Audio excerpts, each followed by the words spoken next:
Wrestling Review.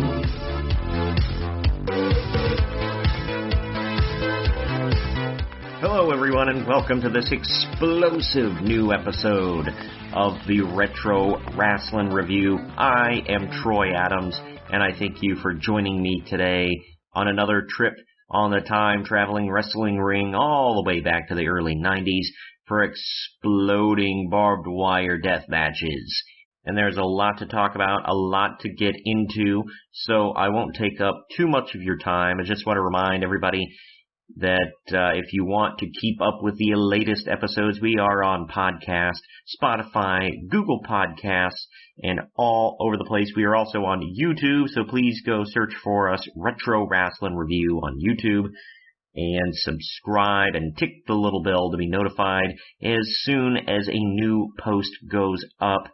Also, follow us on social media at Retro Wrestling Pod. So now that I have successfully covered all of that stuff, I want to dive right into our subject at hand for today, FMW and Atsushi Onita. We are going to be talking about Frontier Martial Arts Wrestling, which is FMW. It was founded on July 28, 1989. The founders are Atsushi Onita himself. He was also joined by two others, Yukihide Ueno, I believe is how you pronounce his name, and Akihito Ichihara. The promotion specialized in hardcore wrestling involving weapons such as barbed wire and fire. They held their first show on October 6, 1989. In the late 1990s, FMW had a brief working agreement with Extreme Championship Wrestling, which is why you saw stuff like, you were able to see people like Masato Tanaka in ECW. As well as they had 14 DVDs released in the U.S. By Tokyo Pop. On March 4th, 2015, however, FMW was resurrected under its current name. So that's a little backstory on FMW. As far as Atsushi Onita, we will be talking about him during the show. I'll get into him more as we go along, but we're going to take our first break. On the other side of this, we're going to dive into Onita versus Terry Funk, an exploding no-rope barbed wire deathmatch. We will be right back after this. Let's all go to the lobby. Let's all go to the lobby. Let's all go to the lobby to get ourselves a treat.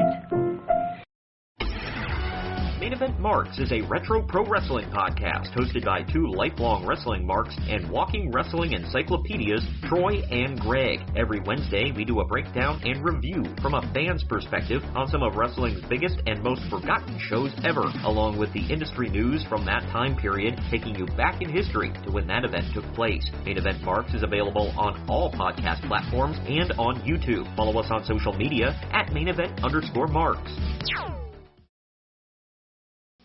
Now, back to our program. Alright, we are back, and that means it is time to dive into our first match of the night. It is Terry Funk versus Atsushi Onita, and it is a exploding no-rope barbed wire death match. So, we're going to dive into that. We are going to be starting at all zeros on the video. You can click the link down in the description for the first match if you do want to follow along.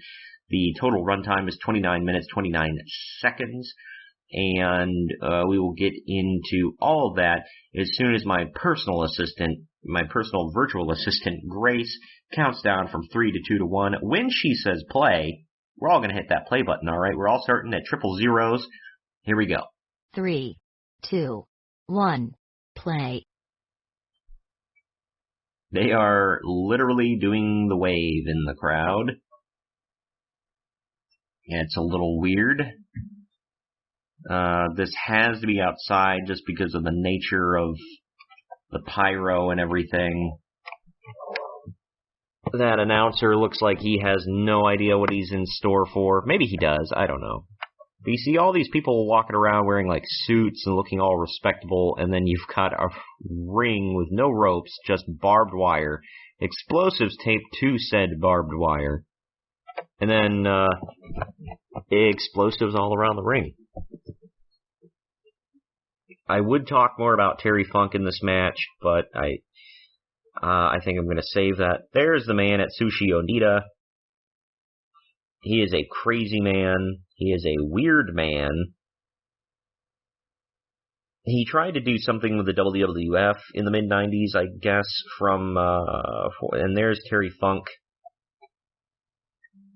I guess this is, again, I digress too much. I'll get back to my point that I was making and finish it up here. But Bruce Pritchard said that, I guess FMW wanted to reach out and do some stuff with WWF. They even wanted to bring WWF talent over to do some of these style matches, and Vince and company just went, no? So that never happened. Terry Funk was kind of on his own. He did some Japanese stuff in the early 90s, and then, if you remember, he eventually went back to America and signed with ECW. And this was after he had left WCW. He was in the NWA and WCW for years. I want to say he popped back up one more time, but I could have that timeline wrong. There's the man, Terry Funk. The crowd's going absolutely wild for him. I always love that look of his, that entrance look where he's got the leather poncho, the cowboy hat, the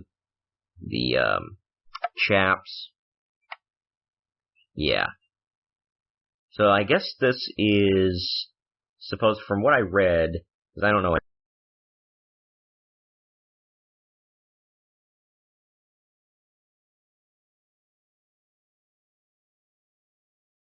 God, that referee looks like a villain in a Power Rangers episode.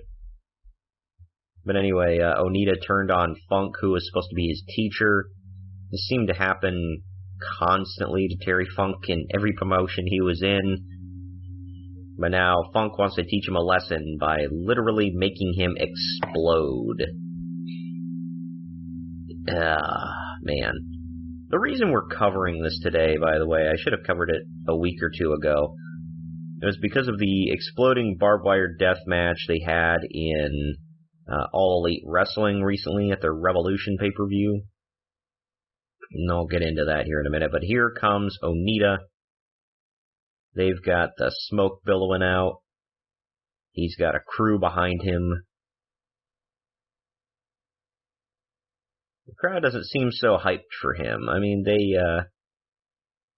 he has his fans, obviously, but I think he's supposed to be the heel here. You'd think that the Japanese crowd, usually at least back in the day, they would cheer.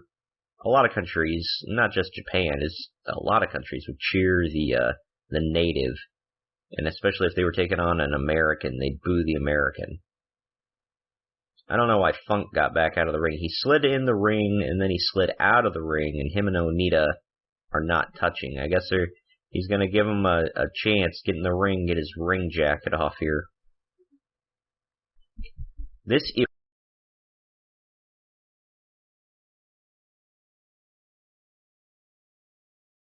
event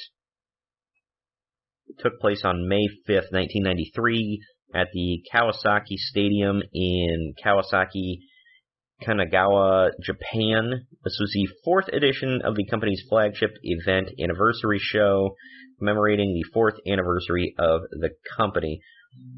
Which is weird because, like I said, it was founded in October, so maybe they didn't hold their first show until May of next year. But the main event was a no-rope barbed wire time bomb death match between Atsushi Onita and Terry Funk.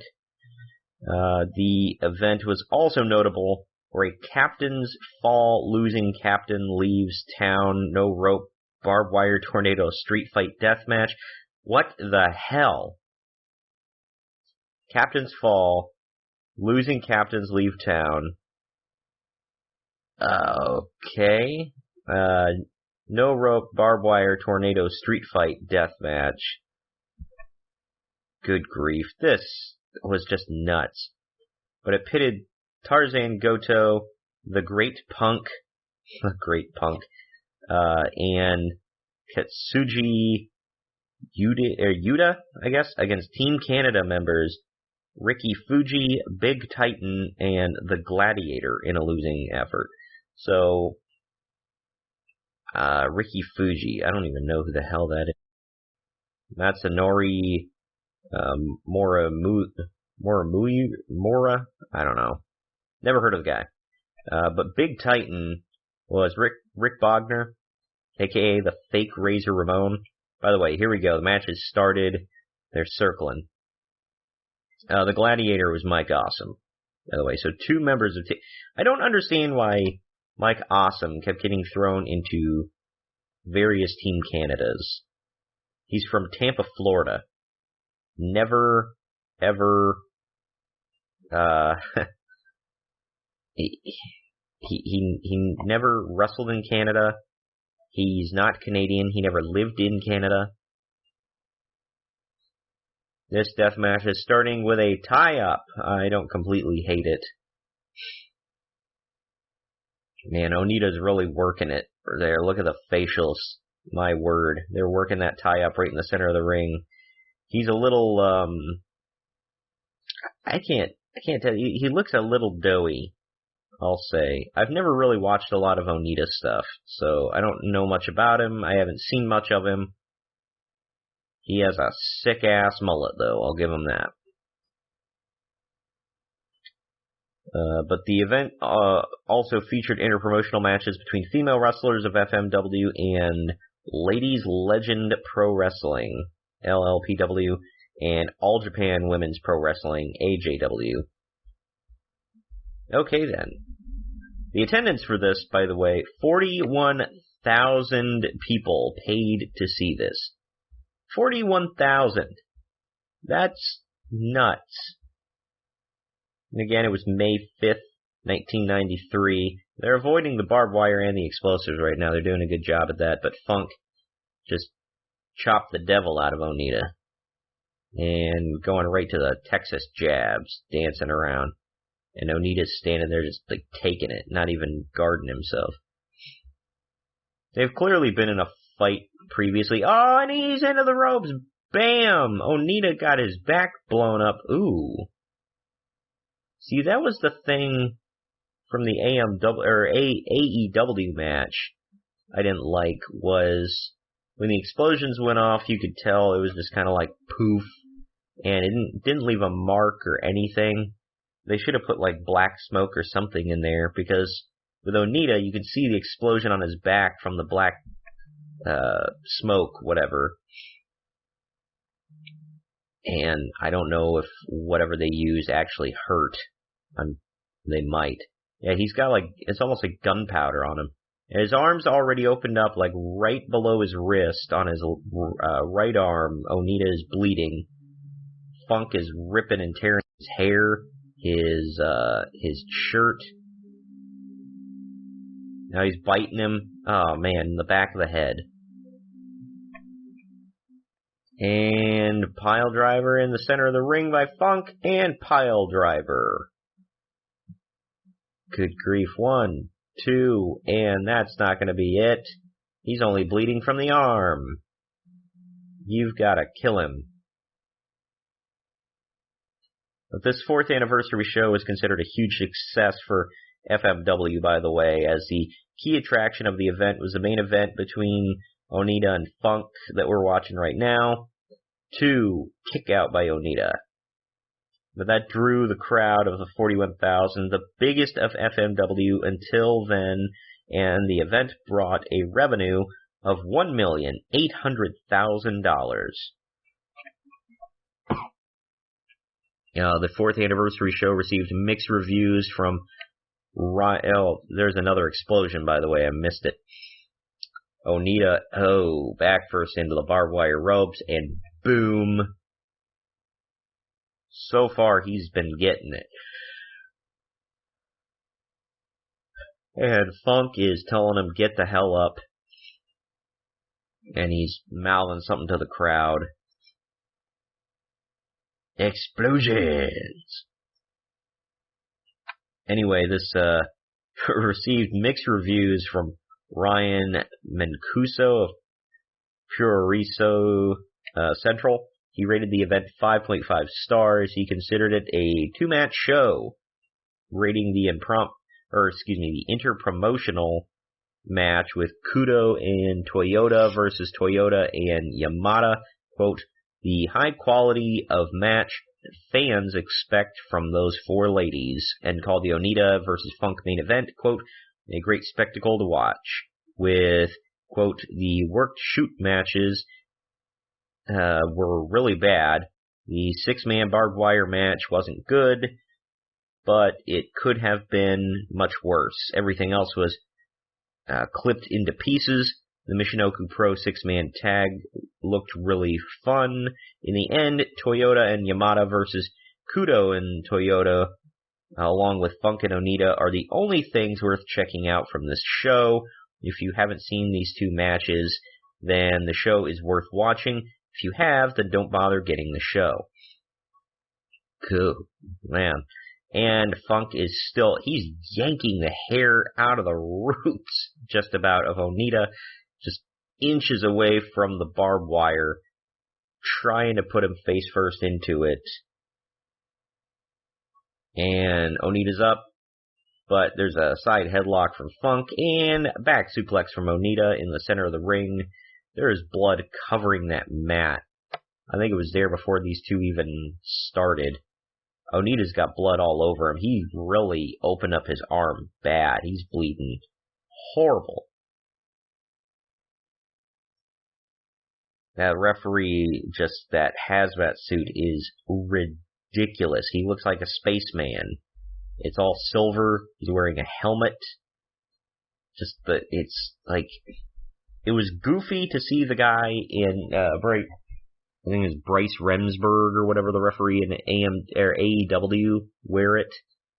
And this one's even worse. This is just funny to see. And Funk goes into the explosion! And he went into the ropes.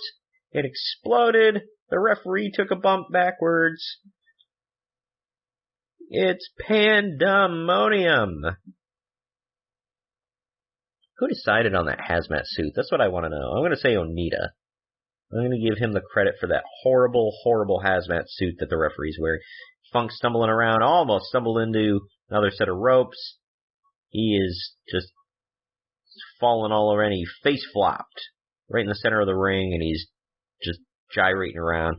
His face is opened up for some reason, even though I didn't see him connect with anything with his face. There's a jumping DDT from Onita, cover on Funk. 1, 2, kick out. Funk says, why you want me to go down for a 3 count after I was blown up? What do you think, I'm a wimp?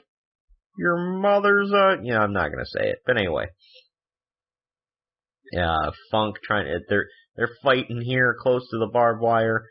Funk is trying with a back suplex. No. He drops him shin on knee to Onita. Good grief. This event had 10 matches on it, by the way. Some of them were fairly long. The first 2 went just over 10 minutes.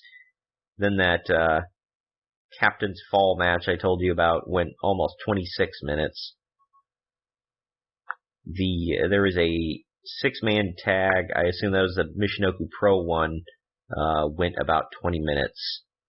There was another, the ladies tag went 22. This went 12 minutes, 14 seconds. And, oh my gosh, sick. Onita was headbutting Funk, trying to get him to fall into the ropes, or the barbed wire, and, he sliced his hand open. But he's headbutting him, he goes in for the headbutt. Funk grabs him, falls down, and he just throws Onita into the ropes. Onita goes into the ropes and they're exploding as he slides over them and flops to the outside through the barbed wire. And he's holding his hand out. He clearly sliced it open. He's in a bad way. He can't even use his right hand now. And Funk is just wailing on him. He finally slid back in the ring. Yikes. That's just... And Funk is just like staggering around like he's drunk. Good grief. He can't even stand up. The timer is counting down. We have less than 5 minutes to go until those bombs go boom. They must have put this thing on a... less than 5 minutes. Yeah, I don't know. I'm going to say less than a 15-minute timer, or maybe it was a 15-minute timer, whereas in AEW, it was a 30-minute timer, for whatever frickin' reason. These two were just punching each other, and Onita went for a cover. Funk is bleeding profusely from his face. Like I said, I still don't understand why he's bleeding from the face. A little background on Onita, going headbutts here. Funk headbutting Onita in the center of the ring.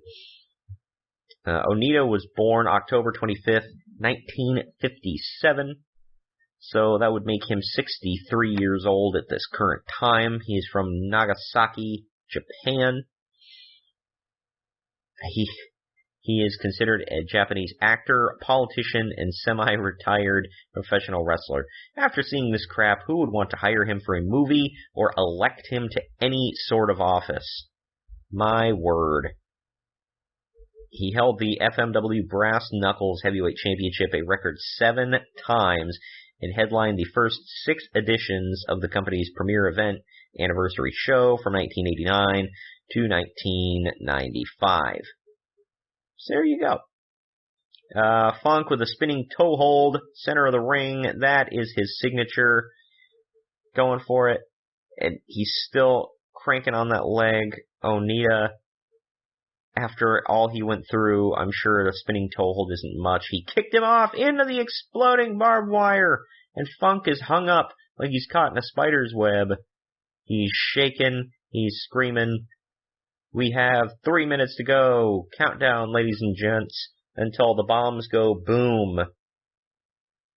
And there's a jumping DDT by Onita, center of the ring, making the cover on Funk. 1, 2, 3. That's it? That's it. Onita wins. Onita wins. Ding, ding, ding, but we can't stop the bombs. Right? I mean, it looked like a 3. Maybe it was. Maybe he kicked out. I don't frickin' know. Funk has his tape, and he's choking Onita now. I think he did win, and Funk just shoved the referee off. He's like, I'm gonna kill this MFer. Apparently there's no way to stop the bombs. The referee's trying to get Funk off of him. Funk says, F you. And he's, just beat the helmet right off of him. Oh, and Onita has a helmet, cracking Funk right in the head. And he's gonna go for another jumping DDT, center of the ring. And he's picking him up here. Onita gonna go for a pile driver. Power bomb, falling power bomb, center of the ring. These two men are just bleeding all over the place. This is gross. This is in no universe a good match. Aichi mama. I don't know if Dave Meltzer even rated this, but I guess we'll find out. Yeah, I'm not seeing any ratings from Dave Meltzer on this thing. Oh no. Onita just throws the ref right out of the ring. We're down to less than a minute. It's at 51, 50, 49, 48. Good grief. Like I said, we're going to watch it go boom here in just, 37 seconds, 36, 35. They're buying time. Funk is just like flopping around in the ring like a fish. Onita's trying to crawl out of the ring. He's like, yeah, I'm not sticking around for this. I've already sliced my hand up. Funk, sayonara, buddy. And now, he's rethinking. He's climbing back in the ring. He's like, wake up, you SOB. Wake up. It's going to explode. 4, 3. He's trying to drag him out of the... Oh, no. 1. He's laying on him. And it explodes. Boom. Okay, so a bunch of fire and smoke went poof. Okay, so he tried to kind of do, if anybody watched Revolution, Eddie Kingston ran out to save his buddy, John Moxley, and he laid on Moxley, and the quote-unquote bombs blew up, and it was basically sparklers and smoke, just poof. This one was more impressive looking. He must have had a change of heart. He's like, I'm going to save my mentor, even though the ring is about to explode. He had a change of heart, and he dove on him. But yeah, they're both up walking around though. Like Eddie Kingston played dead. These two went through hell and are bleeding profusely. He laid on the bombs, or laid over Terry when the bombs went off, just like Kingston, and he's fine. I'll say in the crowd, giving them a standing ovation. Hurrah. And Oneida is on the microphone now. I don't know what the hell he's saying. I don't speak Japanese, so I think that's good for that video. He's crying. He's crying to Mr. Funk. This, oh my gosh, he's got a gigantic gash down his arm. He better be going to the hospital after this. Yikes. Gross. I'm sorry, this is not my cup of tea. I just kind of wanted to watch these because of everything that went on, with Revolution. And it was a major talking point. Oh, man. I will, I'll talk a little bit more, and wow, Oneida just collapsed. I'll talk a little bit more about Oneida in the next match. That's quite enough of this. So we're going to take our next break. The video is still going. If anybody wants to stick around and watch it, it's at 24 minutes. You got another 5.5 minutes of this to go. They're just kind of talking to each other in the locker room right now. Oneida is still holding up his hand. It's clearly effed up. So if you want to stick around for that, that's cool. I'm going to move on to the next match. And yeah, we're going to take our next break. When we come back, it's Oneida versus Hayabusa right after this. Let's all go to the lobby. Let's all go to the lobby. Let's all go to the lobby to get ourselves a treat.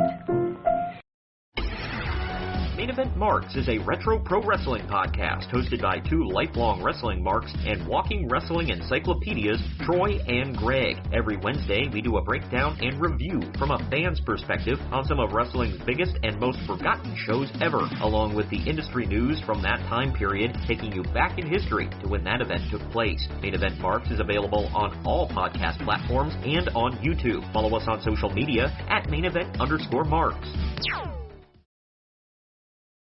Now, back to our program. Alright, we are back, and that means it is time to dive into our second and final match of the podcast. It is Atsushi Onita versus Hayabusa. This is from 2 years after the last match we watched. This is billed as a no-ropes, exploding barbed wire deathmatch, just like the last one, but it is a little different. We'll get into why. If you pull up the video, the entire runtime is 18 minutes and 57 seconds if you want to watch along. But we are starting at 000, all the way at the beginning. If you get there, we are going to have my virtual personal assistant, Grace, count us down from 3 to 2 to 1 when she says play. Everybody hit that play button. 3, 2, 1, play. And starting off with a whiffed spinning kick from Hayabusa. As you can tell, this match is quite a bit different because the other one just had no ring ropes, and the ring ropes were replaced with barbed wire wrapped around the posts from post to post. And this one, it's like cage walls wrapped with barbed wire. That's a striking difference right off the bat. The referee also looks a lot less ridiculous. He still looks like a spaceman, but instead of like the whole helmet, face covering deal, now he's just got goggles. I don't know who decided on like the silver spaceman hazmat outfit here, but just like the last match, I'm gonna blame it on Onita. This was just a goofy concept for a match all the way around. But whatever. I'm gonna get into some facts about the match here in just a little bit. All of my notes kind of went kaput just a second ago, so I'm trying to bring them back up. You can see the VHS messing up already. That's always funny when you see that kind of stuff, because it reminds you of a simpler time. I guess technically now it's more simple, and I'm pulling it up on YouTube, but you know what I mean. Side headlock from Onita on Hayabusa. This was actually supposed to be Onita's retirement match. I guess it was. It was kind of his like passing of the torch moment to Hayabusa for like the ace of FMW. But Onita didn't completely step away here. There he goes, still holding the headlock there. This, he's trying to throw him in, and he stops himself, slides. Looked like Hayabusa was going to send him off into the exploding cage wall, but Onita was able to stop himself. This was, by the way, the FMW's 6th anniversary show. The last one we watched was from the 4th. It's from the 6th in 1995. There's a spinning back kick by Hayabusa, taking Onita off his feet, but Onita no-sells that he's back up, boots him right in the gut, and there he goes again. But yes, this one was also at the Kawasaki Stadium in Kawasaki, Kanagawa, Japan. The FMW's 6th anniversary show from May 5th, 1995. They crammed 58,250 people in this venue, which shocked me that 58,250 people wanted to see this. So far, by the way, both men have tried to send the other one into a cage wall, and they both did like a baseball slide to stop themselves. And Onita just popped up right there and was like, no. This was also for a title, by the way, the FMW Brass Knuckles Heavyweight Championship. And this was being apparently shown on TV in Mississippi, Cleveland, Mississippi. WHCQ. WHCQ, Cleveland, Mississippi. Why the hell would Cleveland, Mississippi want to see this? And how could they show this? This match had a runtime from bell to bell of 18 minutes, 11 seconds. No rope exploding barbed wire deathmatch for the FMW Brass Knuckles Heavyweight Championship. Oneida is the defending champion. Hayabusa is the challenger, the young challenger here. Trying to see exactly how, he had a big Saito suplex on him, or back suplex on him. And Hayabusa's still holding on to the headlock. Will not let go. Oh, Hayabusa died in 2016. That's very unfortunate. But he, try to figure out, he was about 27 here, I want to say, give or take. Yeah, he was considered the ace of FMW for about a year. Oh! That's how you break a headlock. He literally rammed him, he rammed Hayabusa with himself held onto him into the cage wall, and it went boom. Good grief. That was sick. Blew up.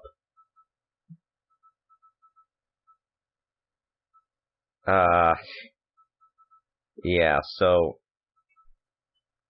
for those that don't know, Hayabusa suffered a career-ending injury when he attempted a springboard moonsault off the middle rope. He lost his footing, he landed on his head, cracking 2 of his vertebrae and leaving him paralyzed. The injury provoked a high fever and required surgery. This injury ended his wrestling career, as he was considered the heart and soul of FMW. The company slowly folded after his departure. And that's really sad. There's a back suplex by Onita. His arm is cut open here. His arm that he rammed Hayabusa into the cage with. Yeesh. Hayabusa died of a cerebral hemorrhage on March 3rd, 2016, by the way, at the age of 47. His body was found when the owner of a nearby tavern with whom he was scheduled to meet concerned a March 7th event, or concerning a March 7th event, rather, went to his home after Hayabusa failed to arrive for their planned meeting. So, yeah, so he was, man, he wasn't very old. 47, he had a horrible ending to his life. He, there's a jumping DDT by Oneida. Sorry to get so depressing here, but he had a very sad, depressing end to his life. And getting thrown into the exploding cage wall is Hayabusa. Back first. Even the ref took a bump there. That's nuts. Oneida wants to make this man go boom. The referee almost looked like he was punching him there. I guess he was checking on him. Yeah, back first into that barbed wire cage, and then it just explodes on you. Goodness. Wow, Onita's arm is just bleeding all over the place. He's got him hooked, and going for a suplex, and there we go, center of the ring. Seeing a suplex in a match like this is just kind of funny. Looking over the rest of this card, by the way, there's not.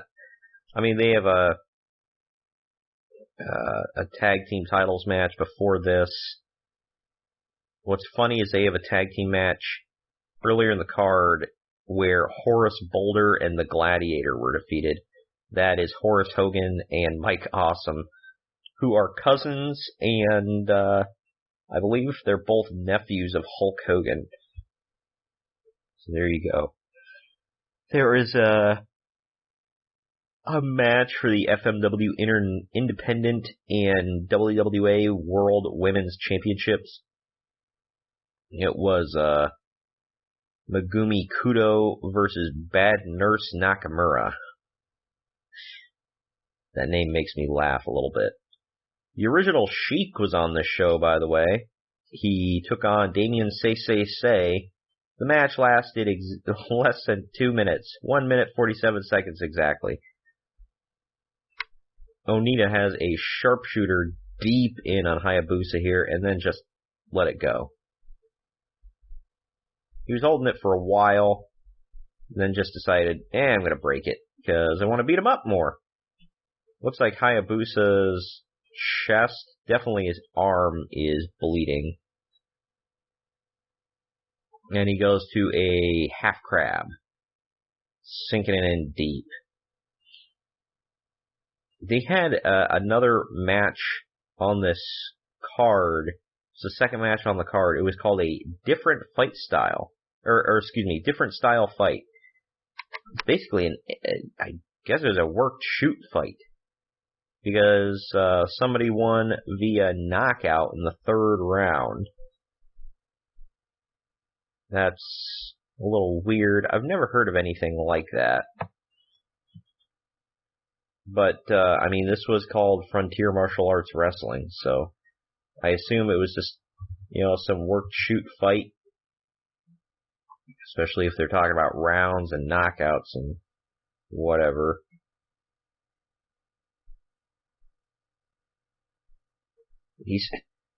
Onita's still working that half crab on Hayabusa here. Got knocked off.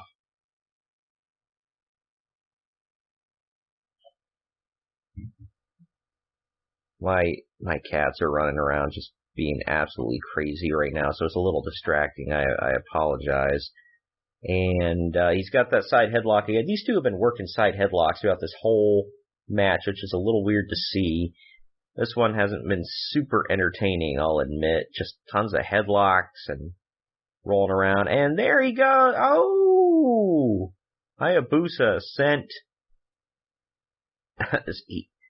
3 minutes left on the countdown clock, by the way. Hayabusa sent Onita back first into the exploding cage wall, and explode it did. My. And he took a bump, the ref took a bump. The look on his face when he collapsed, or like when he hit the wall and then collapsed, was just kind of like, like he was pooping himself. I hate to put it that way, but that's exactly what it looked like. Like he was just pooping himself. And he tried for a cover, Hayabusa that is, and failed. You're not going to beat Onita with an exploding barbed wire wall. Are you crazy? You got to murder the man. Or at least hit your finishing move. Come on.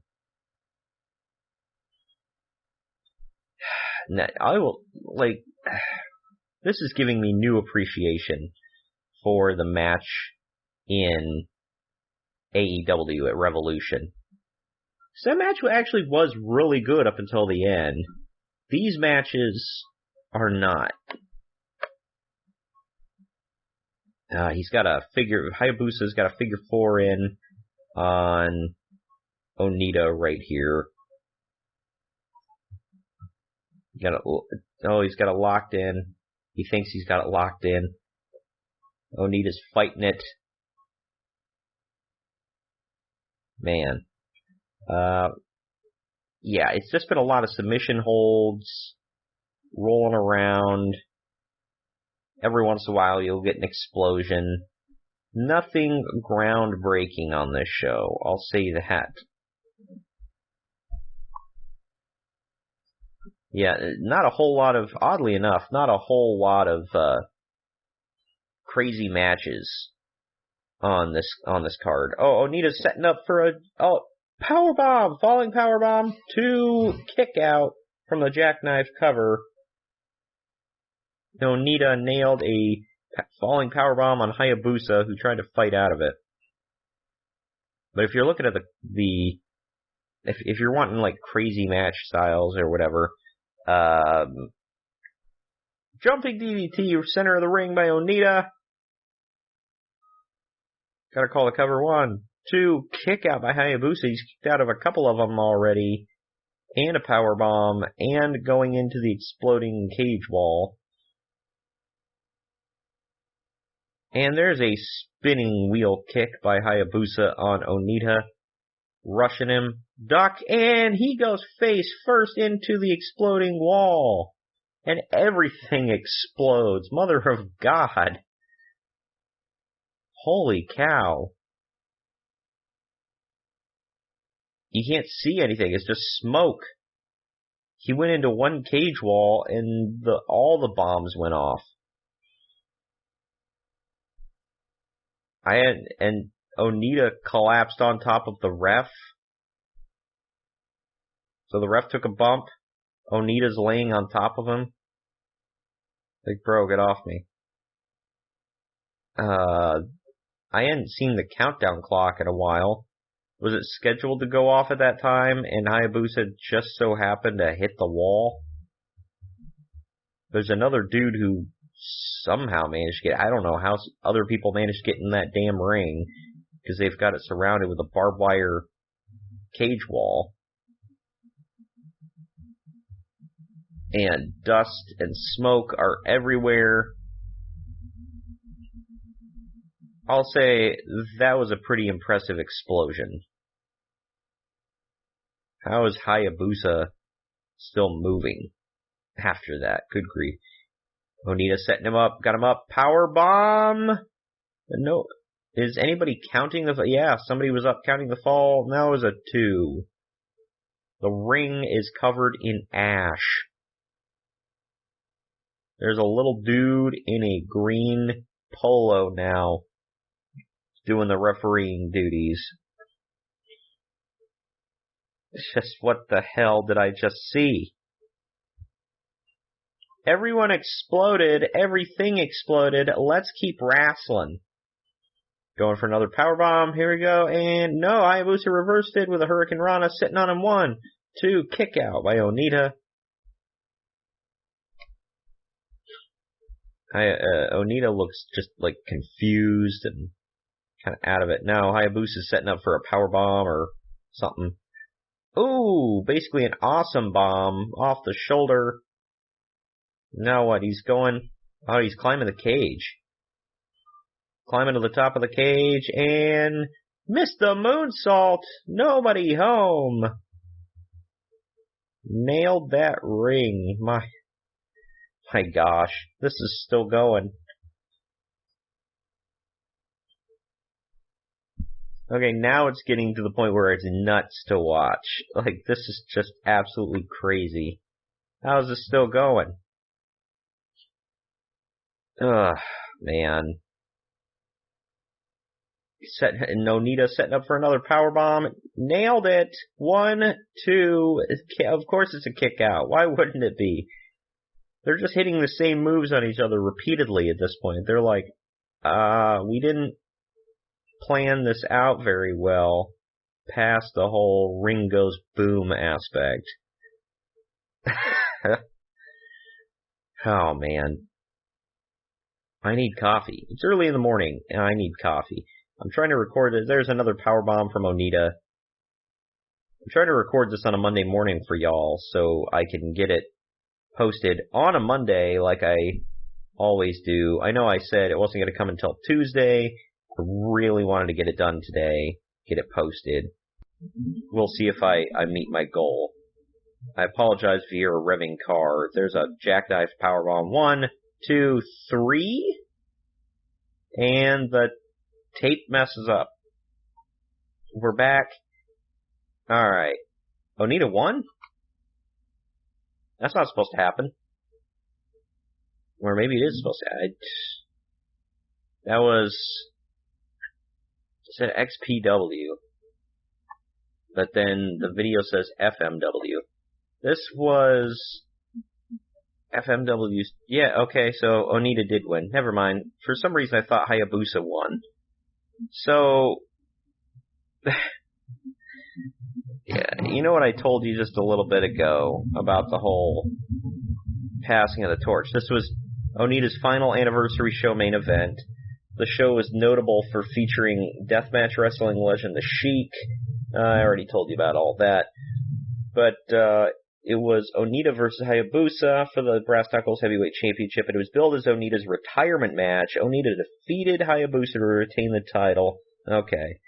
And then the event and the match itself was significant because Onita retired from wrestling after the match. He passed the torch to Hayabusa, his company's new ace.